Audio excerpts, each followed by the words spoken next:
I don't know what it is about faceless YouTubers that makes everyone want to hate them so much. Sure, you can be annoyed that Dream's fan base is toxic or whatever, but surely there's a healthier way to deal with that. Something other than leaking his address and sending death threats to him, right? Right? Guys? But this hatred of faceless YouTubers seems to be especially present with creators that blew up quickly, like Dream or Corpse Husband, but doesn't seem to affect faceless creators that have been here for a long time, like Swaggersouls or Memulous. Don't get me wrong, Swaggersouls does have his fair share of haters, but because he came up so slowly, it just was never as cool or trendy to hate on him like it is to hate on people like Dream or Corpse Husband or, most recently, Jellybean. And for the many of you that only know Jellybean because of the plethora of hate videos made about her, don't worry, I promise I'm going to cover everything you need to know. So this is Jellybean, and this is Jellybean's channel. As you've probably noticed, Jellybean is just a PNG, and her channel is literally just shorts, with the occasional long-form video sprinkled in for flavor. So Jellybean's channel was basically just any other high school Minecraft YouTuber's channel until she uploaded a short.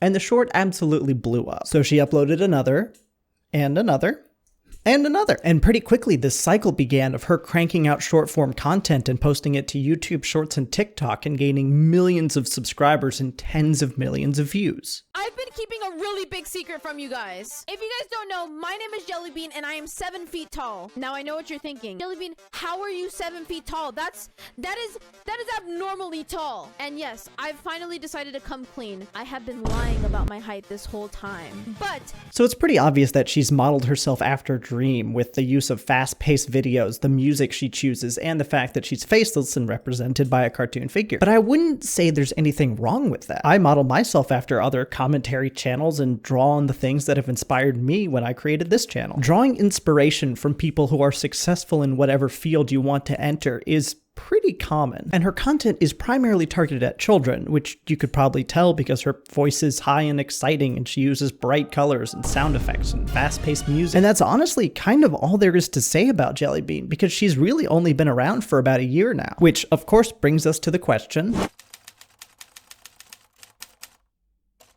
And this is the part where your faith in humanity will start to crumble. All the Jellybean hatred is because of nothing.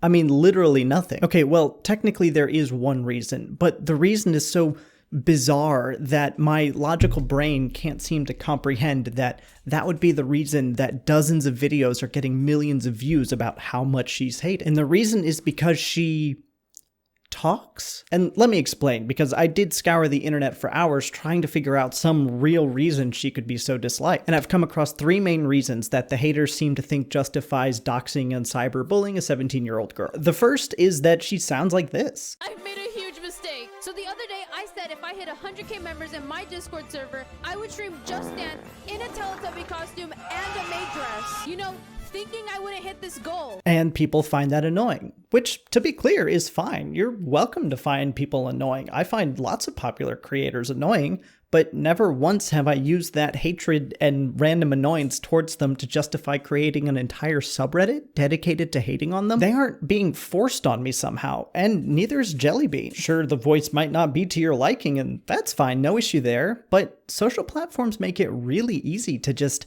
never see a creator again if you don't like them. And the second thing is the "it's not a mistake, it's a masterpiece" incident from about 6 months ago. What if we hit a world record for the most comments on a YouTube short? I know it sounds crazy, but I think it's possible. If everybody watching this video typed "it's not a mistake, it's a masterpiece" 10 times, I think we could hit that record. So basically, her fans took this "it's not a mistake, it's a masterpiece" quote that she wanted so that she could break the world record, and they started spamming it all over other YouTubers' comment sections. And yeah, this is for sure annoying. But not only was there never an attempt from Jellybean to make it spread to other places, but additionally, she posted on her community tab specifically asking her audience not to spam it on other people's YouTube channels. And at that point, I would say that the fact that they did is kind of out of her hands. She had a cool idea of setting a world record, and without any insinuation or anything from her, her audience took it too far. I wouldn't consider that her fault. And the final reason I could find is this clip here, and trigger warning, it is a pedo joke. You pedophile! It's past your bedtime. You must No, he's a pedophile. He's a pedophile, chat. He's a pedophile. No me gusta. No me gusta, chat.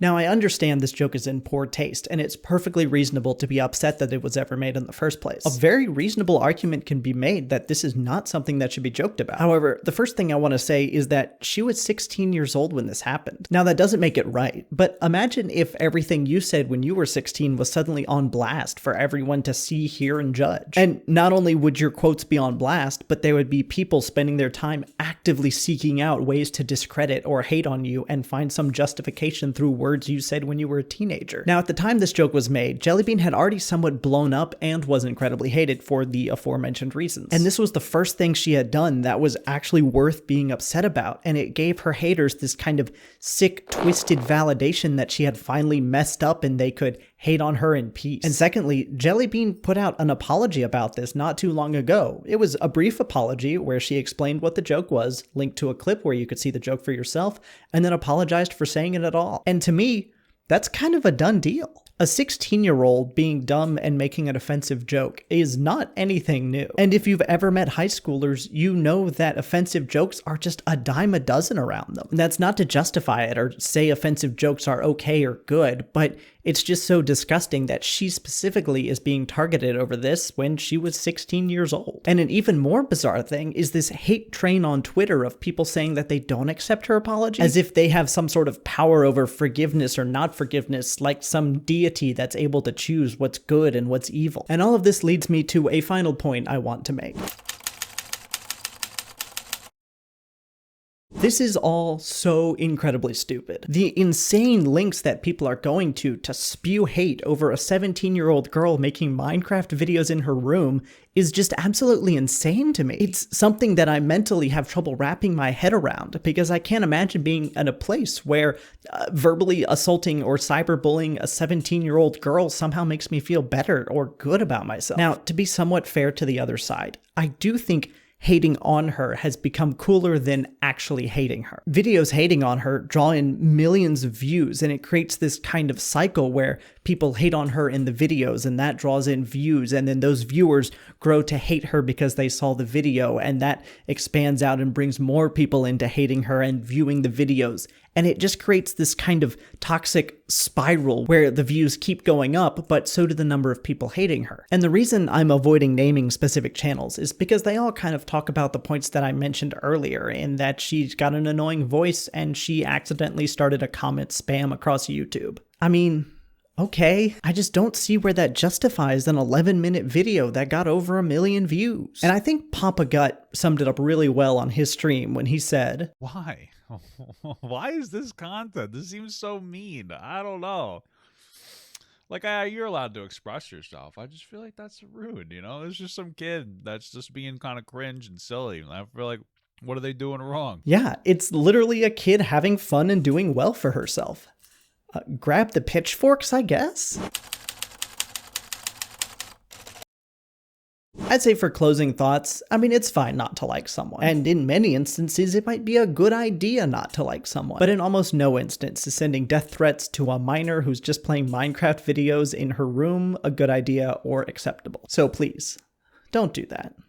Thanks for watching.